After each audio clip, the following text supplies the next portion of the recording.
Ndagusuhuje kandi nkwifurije ibihe byiza cyane wowe ukurikiye uyu muyoboro wa YouTube witwa Sophie M Maseleka.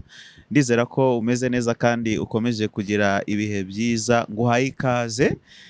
Nanagusaba kugira ngo niba ari ubwa mbere uje ahangaha ukore subscribe kugira ngo ibitambuka ahangaha uje ubibona mu ba mbere. Ngiye gusuhuza rero, nitwa Sami Celestin, ndi kumwe n'ababyeyi. Aba babyeyi ubona imbere yawe bose bava mu nda imwe kandi bahuriye ku izina rimwe. Nk'ubwo umukuru muri bo, nari ngiye kuvuga ngo ni uwambaye amarinete, ahubwo umwe muri bo niwe utambaye amarinete. Umukuru muri bo aba bari ahangaha ni umubyeyi witwa Ruth Tensia. Hagakurikiraho undi mubyeyi witwa Amoni Tensia. Hagakurikiraho Sophie Tensia. Hagakurikiraho Charleston Tensia wa gitari. Agasoza na bucura Emma Tensia. Bombi ni ababyeyi bicaye uko bakurikirana, sibye ko hari aho twabikosoye kugira ngo gitare ibone aho ijya. Nibo rero tugiye kubana nabo muri iki kiganiro. Bafite byinshi Imana yabakoreye.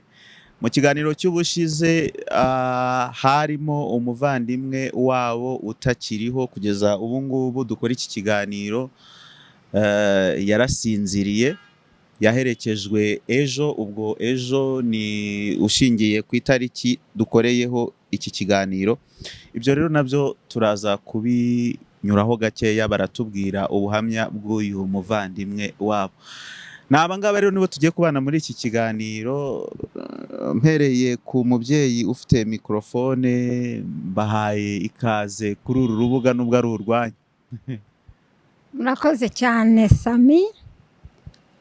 Turanezerewe nk'abavandimwe kongera kugaruka kuganiriza abatwumva n'abazatwumva.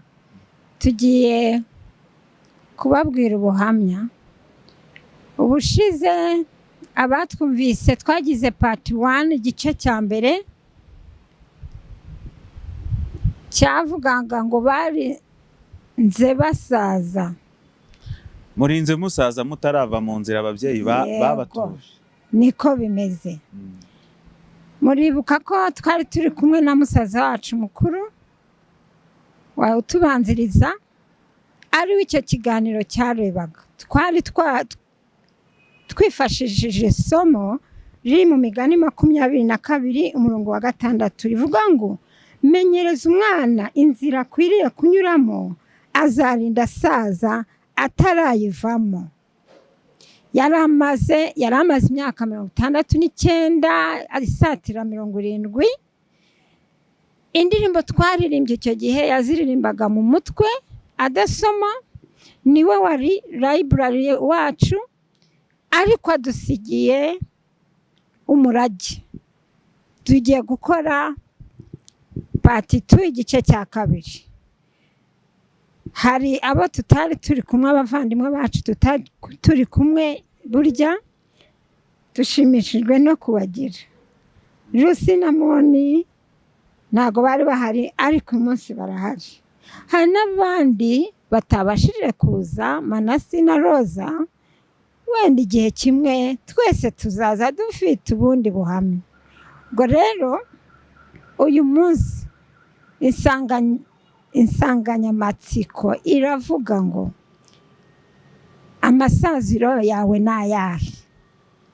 Reka twumve uburyo uwamenyerejwe ijambo ry'Imana amasaziro ye yagize, uwo musaza wacu. Ngaho mukurikirane kugeza mushoje. Ngiye gusaba umukuru muri twe wasigaye Rusi adusengere noneho atangire. Yesu ashimwe cyane. Mu izina rya Yesu turishimye kandi turabashimye kuba mwakurikiranye televiziyo Sophie M Maseleka. Ayivuze neza. Ndabashimiye rero. Reka dusenge Imana mbere yo kugira ikindi kintu twakora. Reka twiragize Imana. data mwiza, mana yera, data wa twese uri mu ijuru ryera, duciye bugufi imbere y'ubwiza bwawe. Turagushimira urukundo wadukunze, turagushimira ineza yawe niyo tubeshejeho. Niyo mpamvu aka kanya tuje imbere y'ubwiza bwawe, ndetse n'iteraniro ry'abera abazakurikirana ubu buhamya, maze data bongere kumva ineza yawe. Urakoze cyane. Ngaho bana natwe muri iki kiganiro, kiba ikiganiro gihesha Imana icyubahiro. He kuba ari twebwe, izina ryawe riryo rizamurwa. Turagushimiye mu izina rya Yesu Kristo umwami wacu. Amen. Amen. Bene data bakundwa, nshuti zacu, nshuti z'umuryango w'abatensiya, nshuti z'Imana, z'umwuka wera na Yesu Kristo, tonje kubaramutsa nanone. Turi hano tugiye kuganira ku muvandimwe wacu Nkurunziza Ruben, ejo twashyinguye, kandi tubabwira ubuhamya, tubabwira n'iby'Imana yakoze. Bikurikira pariti ya mbere yavugiwe mu kiganiro cya mbere, mugiye kumva noneho ibintu Uwiteka yakoze. Ibi nibyo tugiye kubabwira, kandi tunashima Imana yuko igihe gikwiriye gisohoye yavuye mu mubiri kandi akagenda atanutse umwotsi. Haleluya, haleluya. Izina ry'Uwiteka rihabwa icyubahiro. Rero nshuti z'umusaraba, ndashaka kubanza guhumuriza aba bavandimwe banjye uko mubareba ubu ngubu. Ni ukuri twagezweho n'akaga kubura umuvandimwe wacu Nkurunziza Ruben. Yari igitabo cy'umuryango. Nyuma y'uko ababyeyi bacu bagiye, Ruben twamwifashishaga cyane kutwibutsa indirimbo, ariko turashima Imana. Reka rero muri aka kanya mpumuriza abavandimwe banjye mbabwira ngo Ruben, muhumure, tuzahura mu gitondo cy'umuzuko. Kandi ndashaka kumenya iby'Imana yavuze ku bantu basinziriye, mutamera nk'aba bandi badafite ibyiringiro. Iryo jambo riboneka mu Batesalonike, rivuga ukuntu ngo igice cya 4 umurongo wa 13 haravuga ngo ariko bene data, ntidushaka ko mutamenya iby'abasinziriye, mutababara mukagenda mukamera nk'aba bandi badafite ibyiringiro. Ndashaka kubahumuriza. Hano ijambo riravuga ngo ubwo twemeye yuko Yesu yapfuye, ubwo tuzi ko Yesu yapfuye, ariko ntiyaheranywe n'igituro. Yesu yarazutse. Ibyo tubiziranyeho n'abera bose. Haleluya. Ahangaha akavuga ngo ubwo twemeye yuko Yesu yapfuye akazuka, ariko twizera yuko Imana izazana na Yesu abasinziriye muri we. Haleluya. Niyo mpamvu ndi kubabwira ibya Ruben, nuko ntashidikanya ko yapfiriye muri Yesu. Hanyuma ijambo rikavuga ku murongo wa 16 ngo kuko umwami ubwe azaza, kuko umwami ubwe azaza amanutse ava mu ijuru, arangurura ijwi. Imana izaza itunguke hara mu bicu, arangurura ijwi ngo hamwe n'ijwi rya marayika ukomeye, ngo azavuza impanda, ngo nuko abapfiriye muri Kristo nibo bazabanza kuzuka. Ibyo bimpa ibyiringiro, namwe bibaha ibyiringiro. Abapfiriye muri Kristo nimuhumure. N'uyu munsi nubwo impanda yavuga, ntabwo twatanga Ruben kubona Yesu, ntitwatanga ababyeyi bacu kubona Yesu. Ndashaka rero kubahumuriza kubw'iryo jambo. Nshaka no gutanga ubuhamya ku bwa Ruben. Igihe Yesu azatunguka mu bicu byo mu ijuru, muhumure, ntabwo tuzatanga Ruben kubona Imana, ntabwo tuzatanga data kubona Imana, ngo tuzahindurwa mu kanya gato nk'ako guhumbya, ariko nibo bazabanza kuzuka, ngo abasinziriye muri we. Rero ndashaka ko mwikomeza muri Yesu, mukamugundira, tukamugundira twese, ndetse namwe abumva iki kiganiro mumugundire, mumukomeze, namwe mugira ibyo byiringiro bidakoze isoni. Imana ishimwe cyane. Ibyo nibyo byiringiro byanjye, nibyo byiringiro byawe, nibyo byiringiro byacu. Rero ejo twashyinguye umuvandimwe wacu Ruben, ariko bavandimwe inshuti z'umusaraba, mwebwe dufatanije urugendo rujya mu ijuru, ndashaka kubabwira igitangaza cyabonetse mu muryango w'abatensiye. Ni ukuri turanezerewe, ubu mutureba tumeze gutya, turaserebura. Turaserebura, turi mu munezero w'Imana ku bwa Ruben. Bavandimwe, Ruben ni umuntu wabayeho mu buzima isi yose iramuzi kuko n'imfura ya Tensiya yakoreye Imana. Mu bwana twaririmbye indirimbo zatoranijwe tuziririmbira hariya mu rusengero rw'Igitwe turi abana tukurikirana ibyo ababyeyi bacu bakoraga. Ruben ageze mu myaka y'ubutineja nyine agenda nk'uko n'abandi bose bagenda bakora hirya no hino batakiri mu murongo w'Imana. Ariko ijambo rivuga ngo barinze basaza inzira batarayivamo. Niyo ngiye kubabwira uyu mwanya. Ikintu kitangaza cyabonetse kuri Ruben. Ntabwo ntinda cyane. Ariko hari ibintu byahakoretse muri we mu byinshi yagiye akora bitandukanye bidashimisha Imana nkuko natwe twese mu by'ukuri tubikora. Ariko bavandimwe iki kintu sinakwibagirwa kukivuga. Ruben yari afite ibyaha bikomeye. Muzabibona kuri kuguherekeza muzabibona. Tumuherekeza twarabirondoye ntitubisubiramo. Ariko yari umunyabyaha wujuje ibyangombwa. Ariko ndababwira ngo agakiza gaturuka ku Uwiteka. Agakiza gaturuka ku Mana. Niyo mpamvu ngiye kubasomera isomo ryanditse muri Yesaya 55. Yesaya 55 havuga uburyo agakiza gaturuka ku Mana. Aha hantu murahita mubihuza neza n'ukuntu Imana ikunda umunyabyaha. N'ukuntu Imana yita ku munyabyaha. Yesu ngo ntabwo aje gushaka abazima, ahubwo ngo yaje gushaka umunyabyaha. Kandi abanyabyaha na Ruben harimo, nanjye ndimo, nawe urimo. Ariko uyu munsi tugiye kuvuga amakuru ya Ruben. Nuko Yesaya 55 havuga uburyo ati ngo Yesu ati nimuze, araturarikira kuza. Bavandimwe banjye namwe mukurikiranye iki kiganiro, Yesu aravuga ngo nimuze. Ngo yemwe abafite inyota n'ugusonzera ijambo ry'Imana n'ugusonzera kumenya Yesu, ati nimuze mugure murye mudatanze ifeza. Nimuze mugure vino n'amata mudatanze ifeza cyangwa ibindi biguzi. Murongo wa 2 ngo niki gituma mutanga ifeza mukagura ibitari byo kurya nyakuri? Niki gituma mukorera ibidahaza? Ngo mugire umwete wo kunyumvira mubone kurya ibyiza, ubugingo bwanyu bukishimira umubyibuho. Hano ijambo ry'Imana riraturarika ngo nimuze uko muri. Yesu ntabwo yaje gucira abari mu isi w'iteka, ahubwo yaje kugira ngo abari mu isi bakizwe nawe. Haleluya. Imana yatanze umwana wayo kugira ngo abari mu isi bakizwe kubwo kumwizera. 3:16 Yohana nta muntu utayizi ngo kuko Imana yakunze abari mu isi cyane ngo byatumye itanga umwana wayo w'ikinege ngo kugira ngo umwizera wese atarimbuka ahubwo ahabwe ubugingo. Ashyiraho ijambo rinkomeza ngo ntabwo yatanze umwana wayo kugira ngo acire abari mu isi w'iteka, ngo ahubwo yabikoreye kugira ngo abari mu isi bose bamwizeye bakizwe nawe. Haleluya. Nukuri ibyo birampumuriza cyane.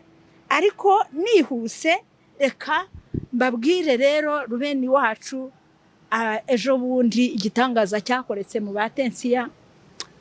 Ntibagiye kubabwira ikintu nshimira Imana nuko data ataruhiye ubusa. Amen. Ntabwo mama yaruhiye ubusa. Amen. Papa yarasenze asengera abana be, ariko ndashima Imana kubw'imfura ye. Yaramusengeraga Ruben yacagaha, papa agaca hajya kuvuga ubutumwa, Ruben agaca hajya mu byaha. Ariko papa agahora ku mavi. Ariko ndashima Imana n'impamo. Haleluya. Ndashima Imana kubw'amasengesho y'ababyeyi. Nkabwira ababyeyi ngo mwegere Uwiteka, dusengera abana bacu. Abamama mukutuze amavi yacu rwose twe kuyakura hasi, dusengera abana bacu. Tuzabona iki Imana yasezeranye azagikora nta kabuza. Nuko rero Ruben imyaka yaragize imyaka 69. Ariko ikintu cyabayeho, twese twari tuzi ko Ruben ari umunyabyaha turenze. Ariko Uwiteka icyo yasezeranye ngo nimuze murye, muze mudatanze n'ifeza. Ngo niki gituma mujya kugura ibiryo byo kurya bitari byo kurya nyakuri, kandi nimusange Yesu. Nuko Ruben ejo bundi rero ndihuta n'abavandimwe banjye bafite icyo bari buze kumuvugaho. ni umuntu wagiraga urukundo cyane, yasuye abantu benshi. Ruben ni umuntu wagize ikintu akorera abantu bose.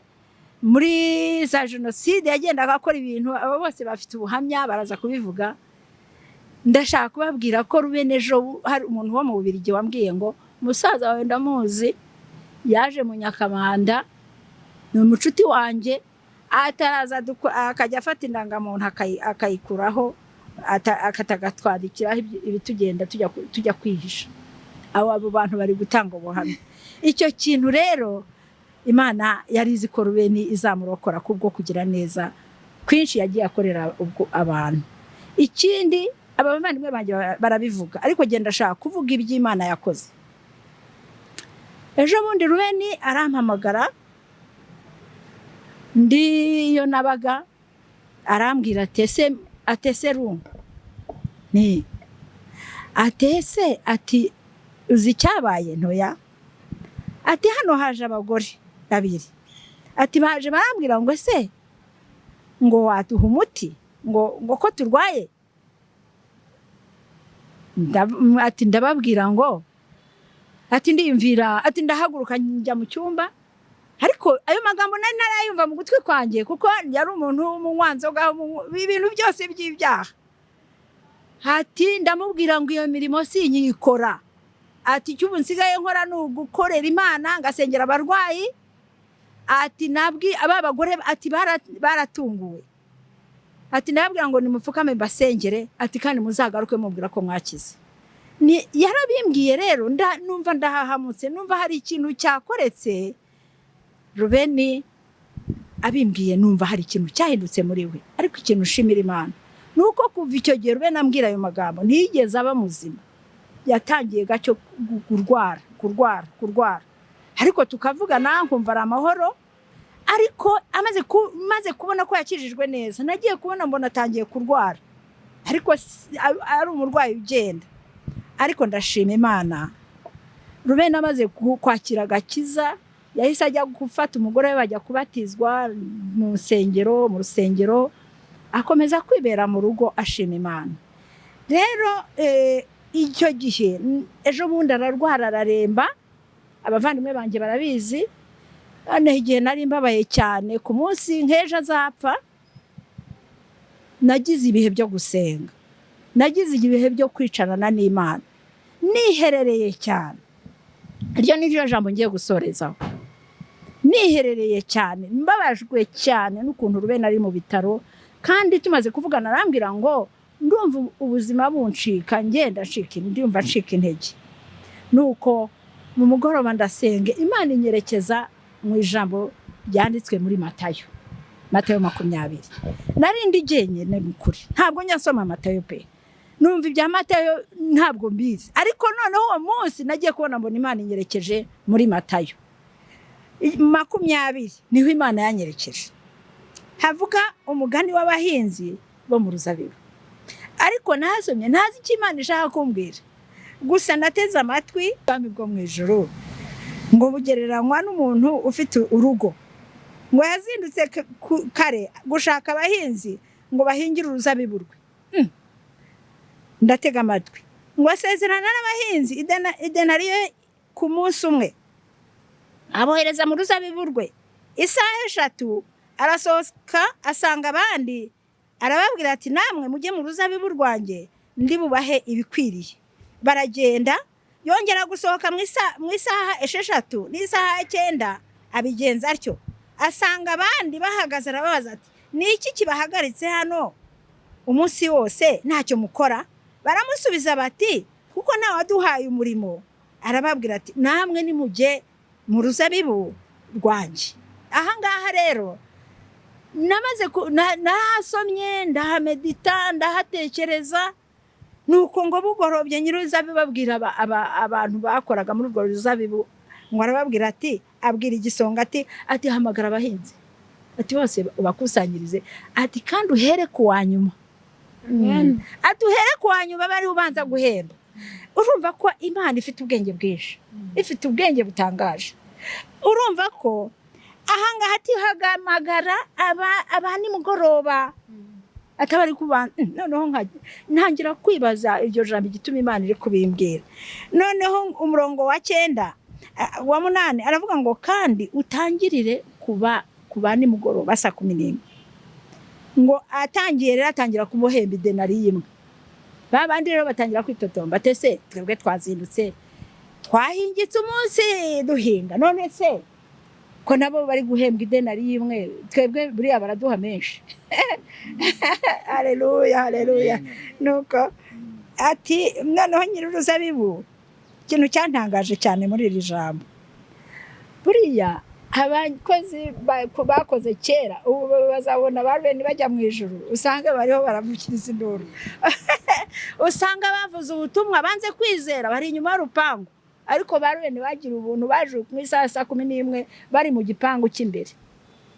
Imana ishimwe. Reka rero nsoze mvuga ngo nawe asubiza umwe muri babandi ubwo cyo gihe baritotombye ahamagara wa undi yitombaga yamubwiye amagambo aramubwira ati mugenzi wanjye sinkugiriye nabi mugenzi wanjye dore icyo twavuganye ni idenariyo ndaho yifate ugende. Urumva ko yamuhaye ibyo basezeranye. Arongera afata rero ati yifate ugende ngiyo yijyana.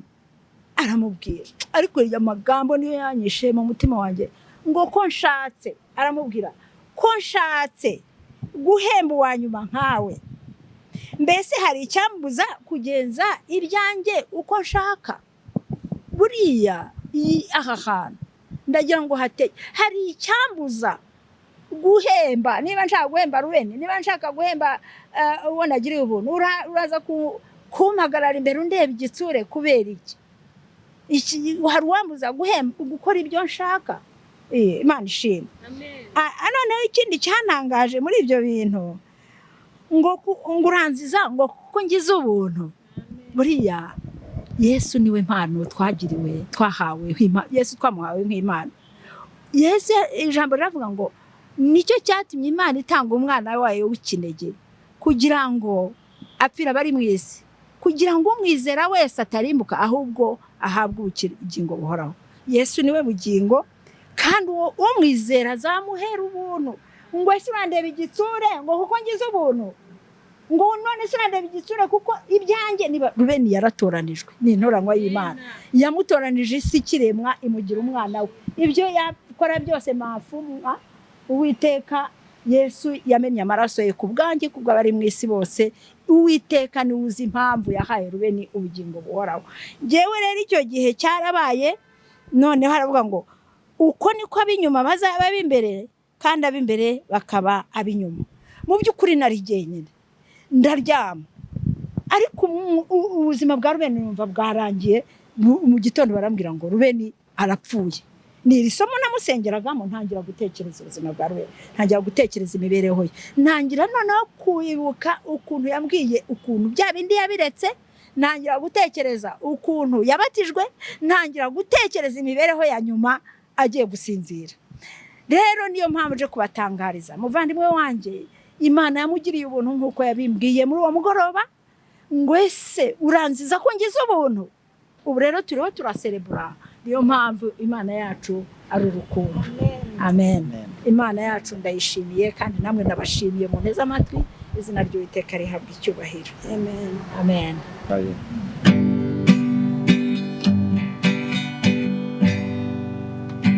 Imana niyo rukundo n'imbabazi nyinshi, nizo zitumugiraho tunyura hose, adumunezera akadukiza amakuba. Imana niyo umucyo kandi n'urukundo, Imana niyo umucyo kandi n'urukundo, ni mureke Imana ibe umucyo n'urukundo. Ibihe birahinduka, ibihe bibi, umuntu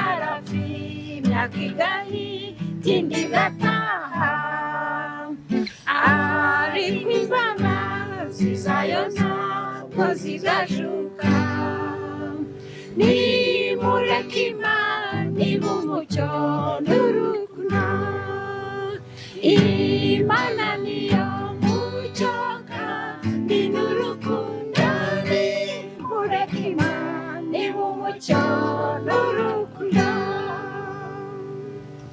Nubwo hakwijima hakabudika bwaheye, ntabwo umurava wayo uzahinduka na hato. Aduha umunezero akadukiza amakuba.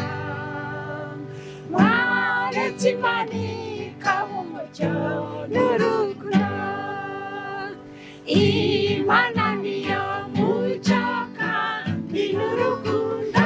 Nimureke Imana ibe umucyo n'urukundo, Imana niyo mucyo kandi n'urukundo. Nimureke Imana ibe umucyo n'urukundo. Ndabashuje mu izina rya Yesu. Nitwa Habimana Amon Tensia, nkaba ndi umwana wa gatatu mu bana ba Tensia. Dufashe umwanya kugira ngo tubahe ubuhamya bw'umuvandimwe wacu. Ejo twaramushyinguye, ejo hashize, ariko uyu munsi turifuza kubaha ubuhamya kugira ngo dutandukane. Ntabwo tuzongera kubona andi mahirwe yo kuba turi kumwe n'abavandimwe twese, kugira ngo tubabwire ibyiza by'umuvandimwe wacu kuko twamukundaga. Icyo twavuga gishimishije nuko Ruben NKURUNZIZA yavukiye mu maboko y'abantu beza bakunda Imana. Umwana wa mbere murabizi ukuntu abakunzwe cyane.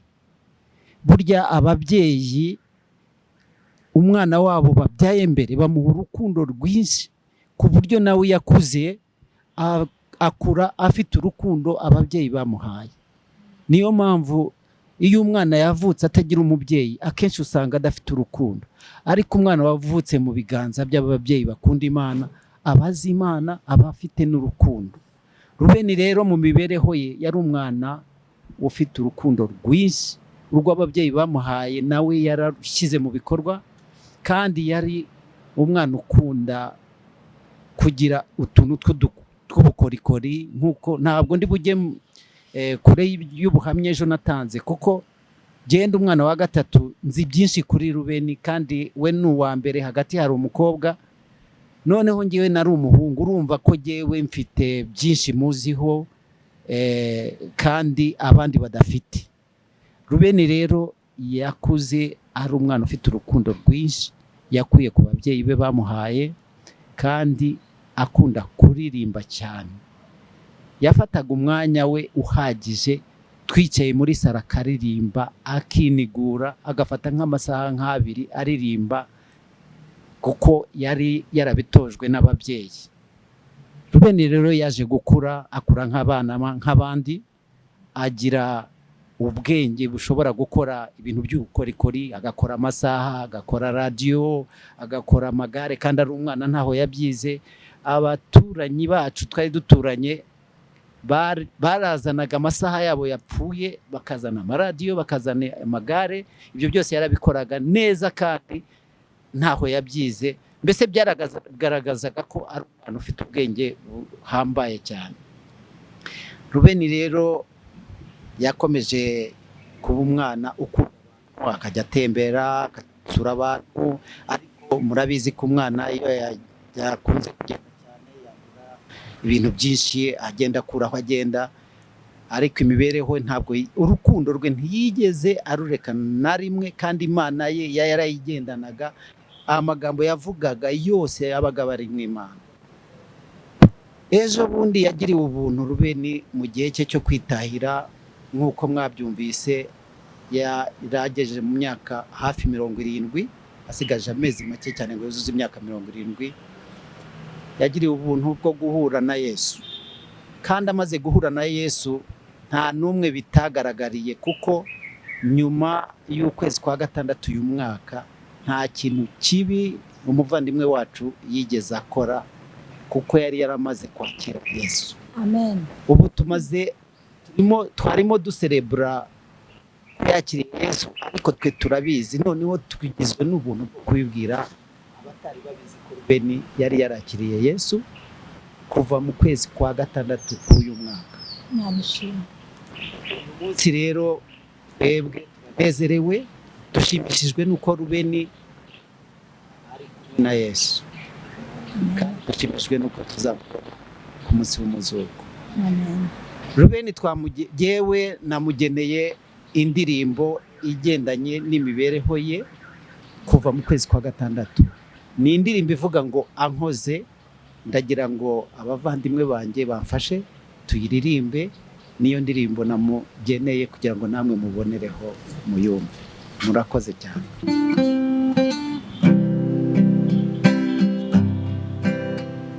niwe nahuye n'umuntu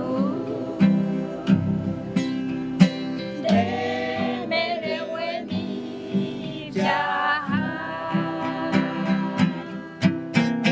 maze uwo muntu ankoze abanduye umutwaro mfite niwe nahuye n'umuntu ndemerewe n'ibyaha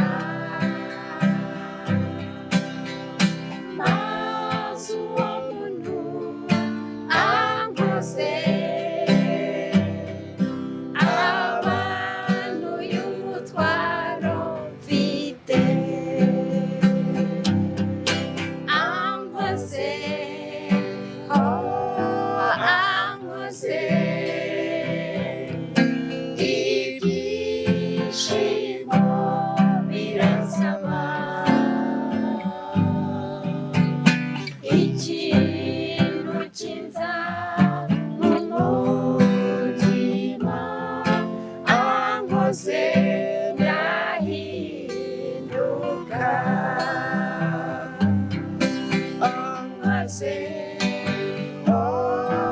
ankoze ibyishimo birasaba ikintu cyiza mu mutima ankoze ndahinduka nzavuga iby'umukiza wambohoye mu byaha nzamuririmba muramye mubwira abatamuzi bose nzavuga iby'umukiza wambohoye mu byaha nzamuririmba muramye mubwira abatamuzi bose ni Yesu ni Yesu ni ushobora gukiza ikintu cyanze mu mutima ankoze ndahinduka ni Yesu ni Yesu ni ushobora gukiza ikintu cyiza mu mutima ankoze ndahinduka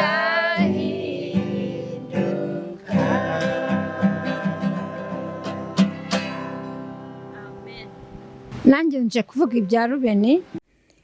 Ruben yari inshuti ya bose ariko jyewe tugakundana kuko nakunze kumubona kenshi kuva ndi umwana. Namufataga nka papa kandi nawe akanyita umwana we. Iyo nazaga mu Rwanda yazaga kumfata ku kibuga. Aho nzaba hose tukabana tugasangira kugira ngo ndebe uko arya nuko anywa. Mbese tukabana kugeza nsubiye ku kibuga ntashye. Umugore we n'abana bari babizi, bari barabyemeye. Ariko murumva ko namutwaraga rimwe na rimwe. Murumva igihe nazaga mu Rwanda byabaga ari rimwe na rimwe. Niyo mpamvu umuryango babemeraga bakamumpa. Yakundaga kutuganiriza byinshi akanadusetsa. Rimwe twaraye muri hoteli ahantu icyumba cye cyarimo televiziyo. Bukeye dutashye aratubwira ati jyewe ntabwo naryamye, ntabwo nasinziriye. Tuti kubera iki?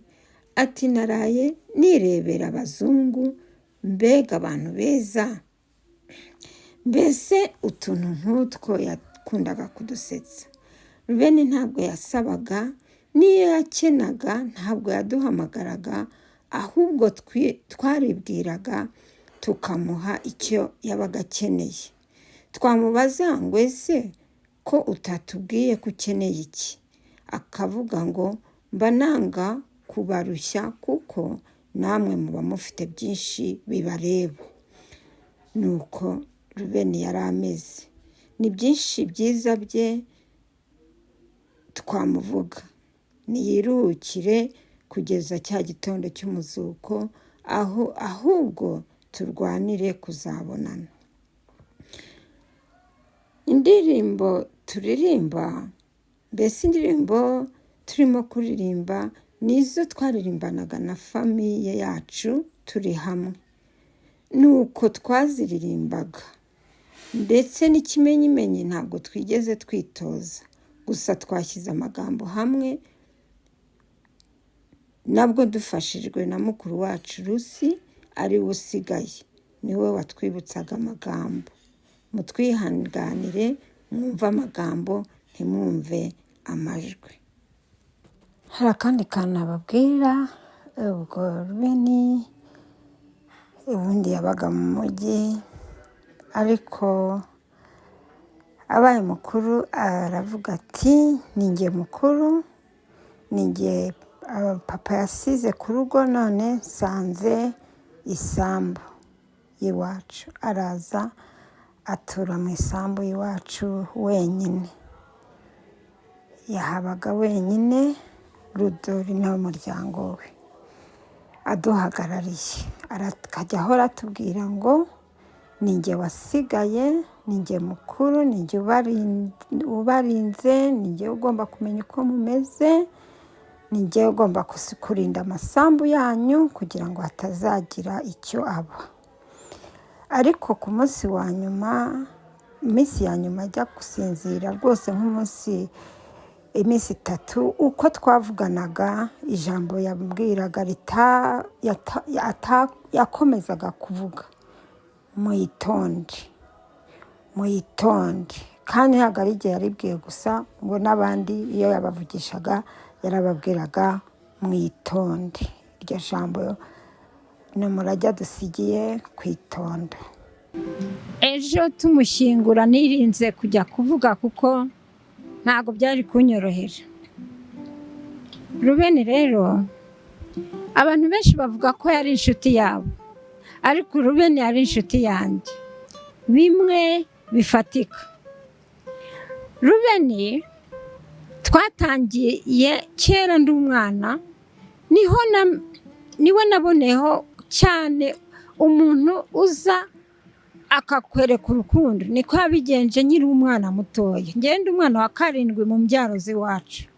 Ariko Ruben niwe natangiye kubona watunze amafaranga bwa mbere, kuko yatahukaga aje imuhira akanzanira utuntu tw'abana two kurya, keke, imigati, utuntu nk'utwo. niho mwibukira cyane. Noneho dukuze birushaho, noneho akanyita umwana we. Buri gihe iyo yamvugishaga yavugaga mwana wa. Ibyo rero bikanshimisha. Ruben yakundaga abana pe, kandi ashaje afite abana rwose, ariko kandi bose yarabakundaga. Ariko ikintu kimwe kibereka ukuntu yakundaga abana, yaragiye nyuma ya genocide rimwe, murumva ko twagize ibibazo byinshi, azana umwana, ntabwo twari tuzi aho yaramukuye, araza amuhereza mama, abwira mama ati mama nderera uyu mwana. Mama yarinze apfa akireberera wa mwana. Mama agiye gusinzira avuga ati uyu mwana muzamundeberere. Kubera iki? Kubera ko urukundo Ruben yagiriye wa mwana akaruzanira mama, kandi nawe akunda abana, natwe rwa rukundo turarukomeza tureberera wa mwana, kandi tuzakomeza. Ikindi navuga ku bintu bya Ruben ntabwo icyaha atigeze akora, kwica. Mukuru wanjye yarabivuze, icyo cyaha ntabwo Ruben yigeze agikora. Reka mbahe ubuhamya bw'icyo kintu. Uretse no kumubona cyangwa kubitekereza, hari icyo ngiye kubabwira. Ruben mu gihe cya bonane na Christmas twajyaga tumugurira ihene kugira ngo barye banezerwe. Nuko rimwe, kuko ntamuziho yica inyamaswa, yica n'inkoko, kandi yabanaga n'umugore n'abana, nta mukozi babaga bafite, ndibaza ariko iriya hene yicwa nande? Ndamubaza ariko Ruben, iyi hene ninde uri buyice? Ni wowe? Ati reka da, ati iyo bagiye gukora ibyabo ngenda sohoka nkigendera, nkaza nkasanga byarangiye. Ibyo ni ukuri, ntabwo Ruben yigeze yica n'inkoko. Niba se umuntu atica inyamaswa yakwica umuntu, no gutekereza kwangana Ruben yagiraga mu mutima we. Yari umuntu ukunda abantu. Rero reka mbahe ubuhamya, ikintu kibereka ko Ruben yasinziriye muri Yesu. Ruben mbere y'uko apfa yaduhaye iri somo ngo tuzarisigarane nk'umurage we. Muri Zaburi 57 umurongo wa 2 kugeza wa 6. Iri somo yaratubwiye ngo tuzarimusomere, tujye turyibuka buri gihe. Bivuga ngo yahoraga rivuga mu mutima we umunsi ku munsi. Mu byumvira isomo haravuga ngo umurongo wa 2, mana mbabarira kuko ubugingo bwanjye buguhungiyeho, ni koko mu gicucu cy'amababa yawe niho ngiye guhungira. Haleluya. Iri somo yariduhaye ngo akuzuye umutima, nibyo akanwa kavuga. Iri somo yararivugaga buri gihe, noneho araritwoherereza. Ikindi Ruben ajya gushiramo umwuka, uwo munsi baraduhamagaye batubwira ko arimo oxygen. Icyo twakoze nk'abavandimwe, twarahamagaranye tujya ku murongo umwe wa telefone ngo tumusengere. Twarasenze ko turaha n'abandi badahari, buri wese asenga, mana ubabarire Ruben ibyaha bye. Tumaze gusenga dufunze telefone, baratubwira ngo birarangiye. Haleluya. Ngicyo kitwereka muri bike twabamenyesha uburyo Ruben yasinziriye muri Yesu. Rero amaherezo yanjye ayawe n'ayahe, mureke Imana ireba amaherezo, ntabwo ireba itangiriro. Mureke twiyegurire Imana buri munsi, umunsi ku wundi. Tugiye kuririmba indirimbo ivuga ngo gitare cy'Imana, reka nguhungireho.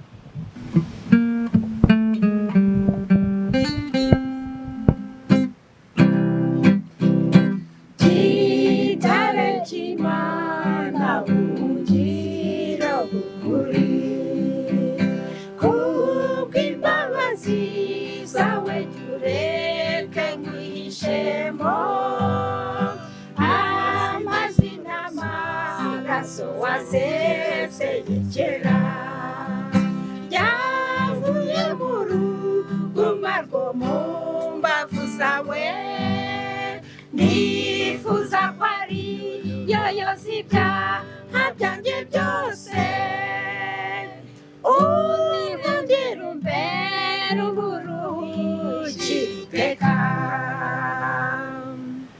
naho nabogoza amarira iminsi yose nubwo nagira umwete singengira ubwo njyanuza ibyo byose ni ibyakuraho ibyaha byanjye agakiza nakawe ubwawe wenyine igitare cy'Imana buhungiro bwanjye bwiza ubuhungiro umbere uburuhukiro iteka igitare cy'Imana buhungiro bwanjye bwiza ubuhungiro umbere uburuhukiro iteka.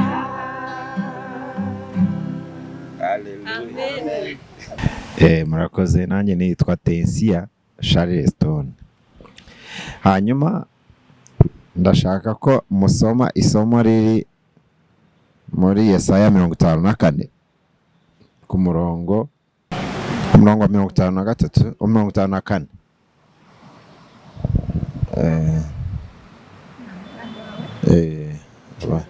Cumi na gatatu. Reka nsomere hano niho mbona neza.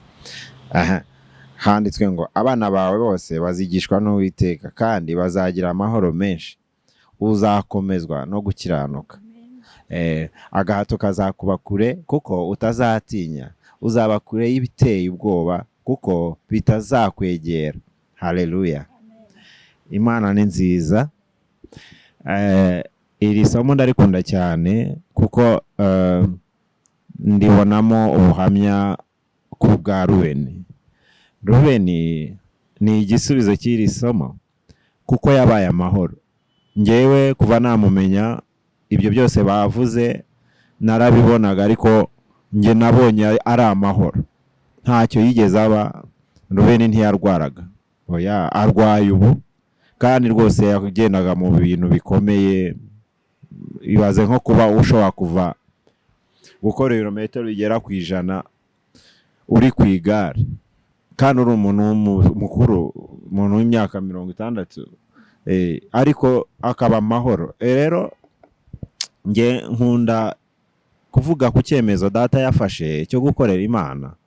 Mu by'ukuri ni icyemezo cyiza. Buriya Imana ivugana na Mose, nkunda gusoma Bibiliya.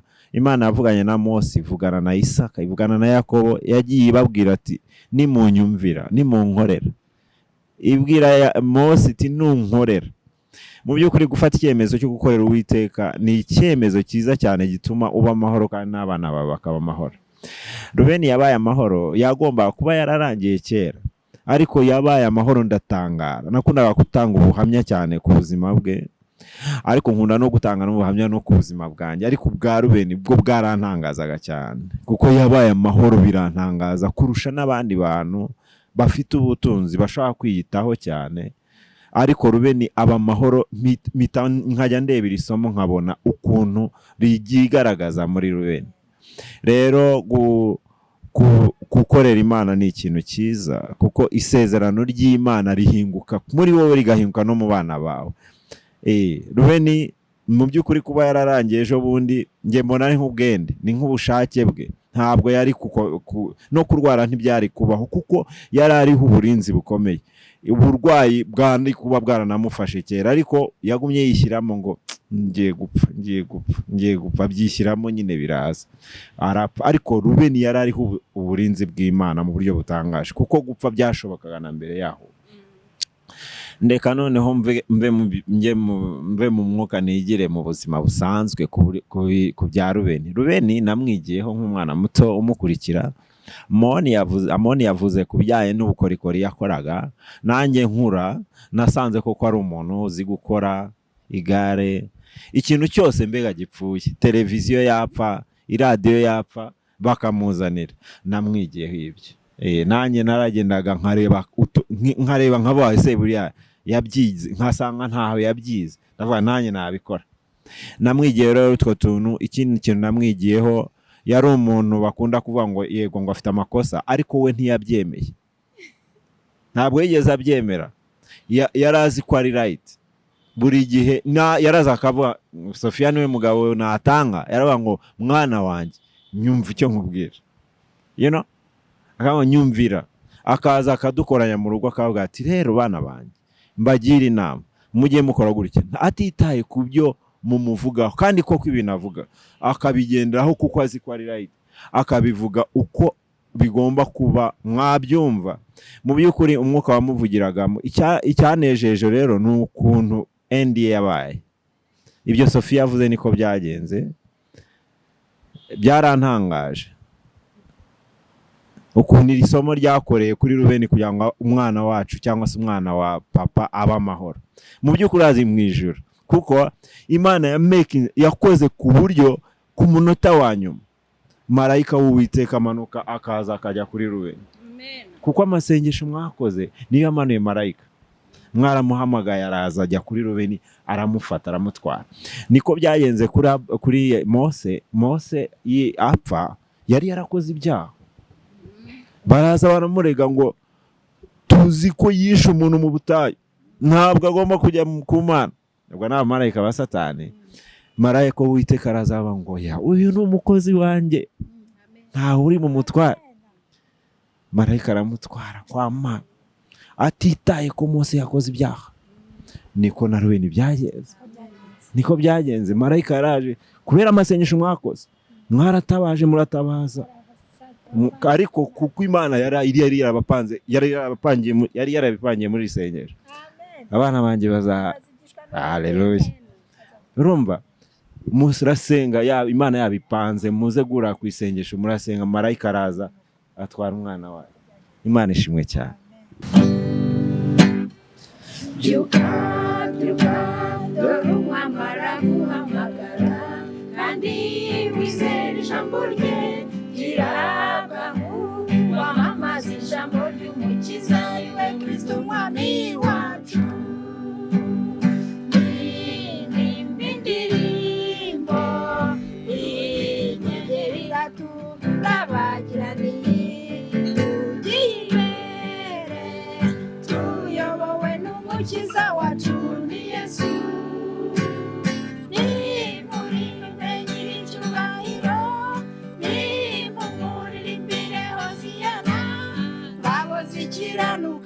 Tumenye Yesu gusa, twese tuvuze impundu haleluya. Kuboroga kw'abapfira mu bindi bihugu, kurambugiranya inyanja, ngaho genda ubavane mu mwijima bagarukira umukiza wacu. Ndirimba indirimbo turabagiraniye, tugiye imbere tuyobowe n'umukiza wacu ni Yesu. Nimuririmbe icyubahiro, nimumuririmbe hosiyana, ngabo zikiranuka, tumenye Yesu gusa, twese tuvuze impundu haleluya. Ndirimba indirimbo turabagiraniye, tugiye imbere tuyobowe n'umukiza wacu ni Yesu.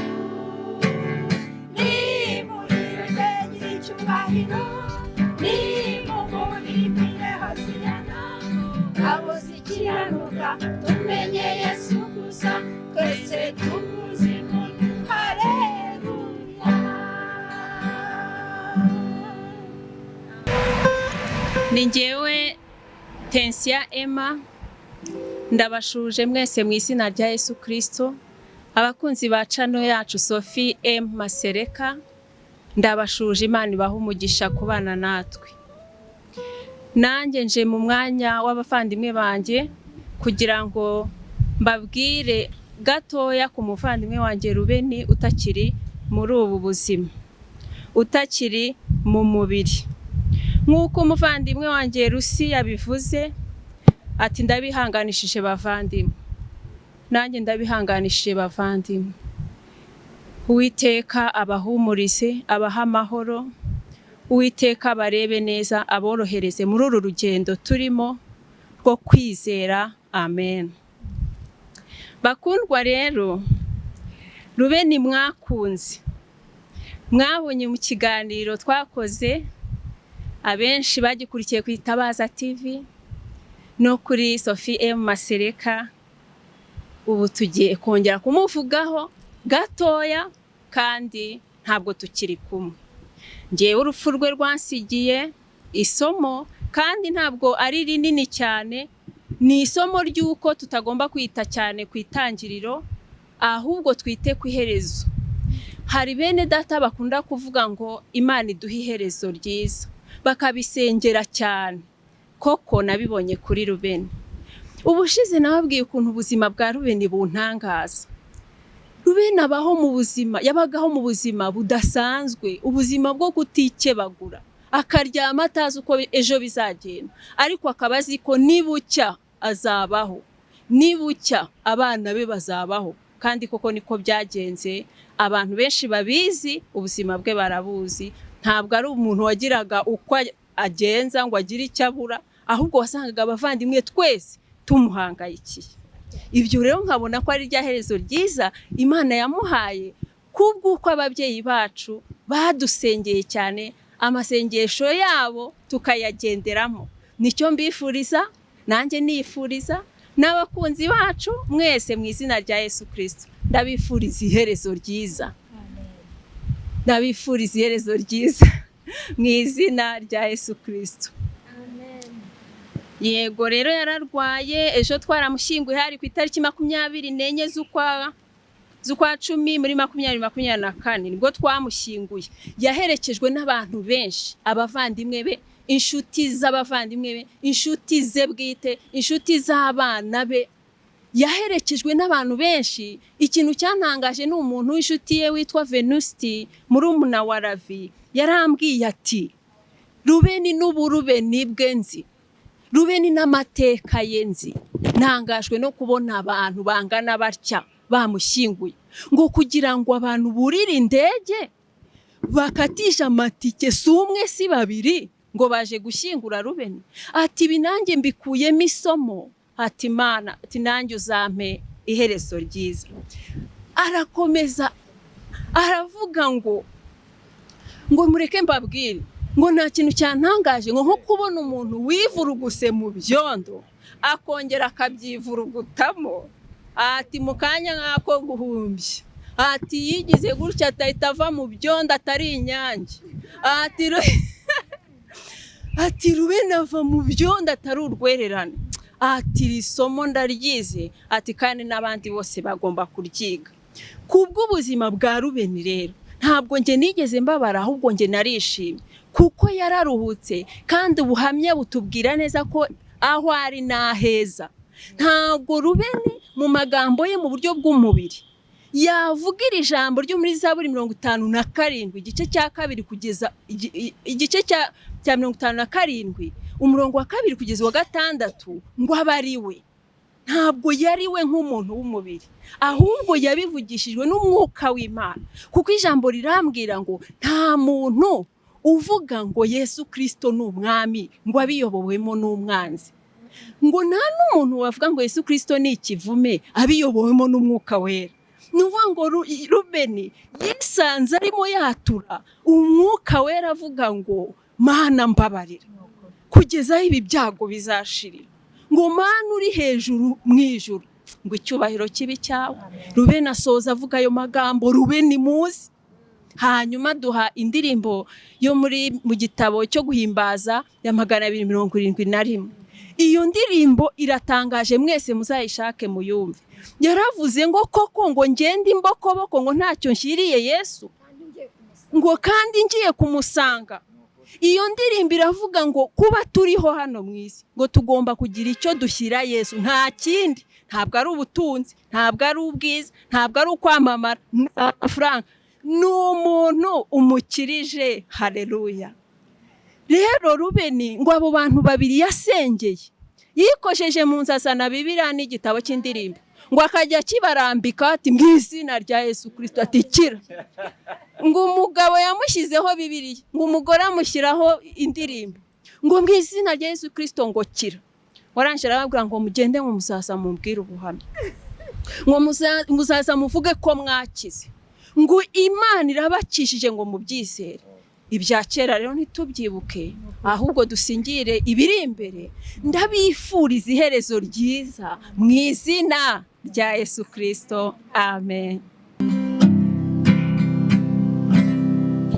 aho umukiza nyobora nzemera mukurikire, nzamukurikira iteka, sinzatinya na hato. aho umukiza nyobora nzemera mukurikire, nzamukurikira iteka, sinzatinya na hato.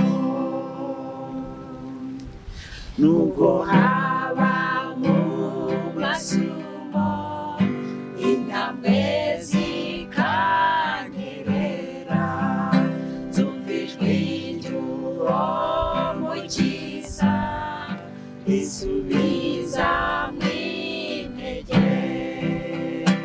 aho umukiza nyobora nzemera mukurikire, nzamukurikira iteka, sinzatinya na hato.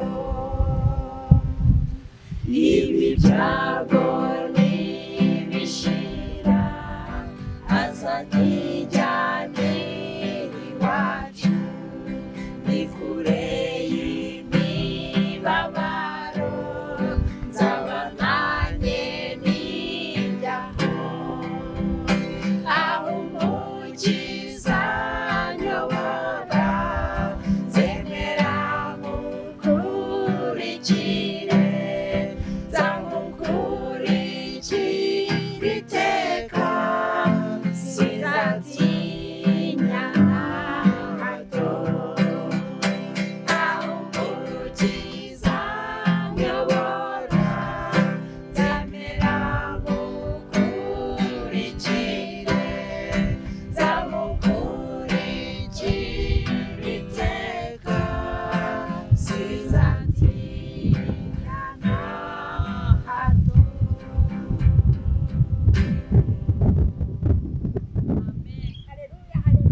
Ukuri reka dusoze tuvuga ijambo ry'Imana kandi tumaranisha imibabaro kubwirana aya magambo. aho ugiye hose ujye ubibwira abakuzi n'abatakuzi, ubabwire ko Yesu hari ijambo yavuze. Aravuga ngo ku murongo wa 13 w'igice cya 14 cy'ibyahishuwe ati, numva ijwi rivugira mu ijuru rimbwira riti, andika uti, uhereye none hahirwa abapfa bapfira mu mwami wacu. Umwuka nawe aravuga ati, ye ngo baruhuke imihati yabo, kuko imirimo yabo ijyanye nabo ibakurikiye. Yesu ahabwa icyubahiro, amen, amen. Yesu ni mwiza ibihe byose. Data mwiza, Mana yacu dukunda, abana bawe nanone tuje imbere yawe mwami, twicishije bugufi cyane mwami, turagira ngo tuzamure ishimwe kandi twifuza ko rizamuka kakugeraho riryoshye. Mwami Mana, nta kindi tuvuga muri aka kanya uretse kukuvuga gusa. Turavuga izina ryawe kuko rikomeye, wadukoreye ibikomeye mwami, waduhinduriye umuvandimwe ava mu byaha ajya mu bwiza. Twari tumaze umwanya tuganira nk'abavandimwe, iki ni ikiganiro twagiranye, ariko ni bimwe mu bintu byubaka umuryango mwami Mana. Turagira ngo abatureba mwami, turabasabiye umugisha mwami. Aya magambo tubabwiye muri aka kanya ababera impumuro nziza mwami, kandi mwami Imana ndetse uzaduhe n'undi munsi wo kuzongera guhura kugira ngo tutazagirane nawe ibihe byiza. Urakoze mwami Imana, natwe duhe kwezwa, uduhe kumera neza, tuve mu byaha dugire agakiza mwami, uduhe agakiza mwami. Urakoze Yesu mwiza, icyubahiro ni icyawe. Amen.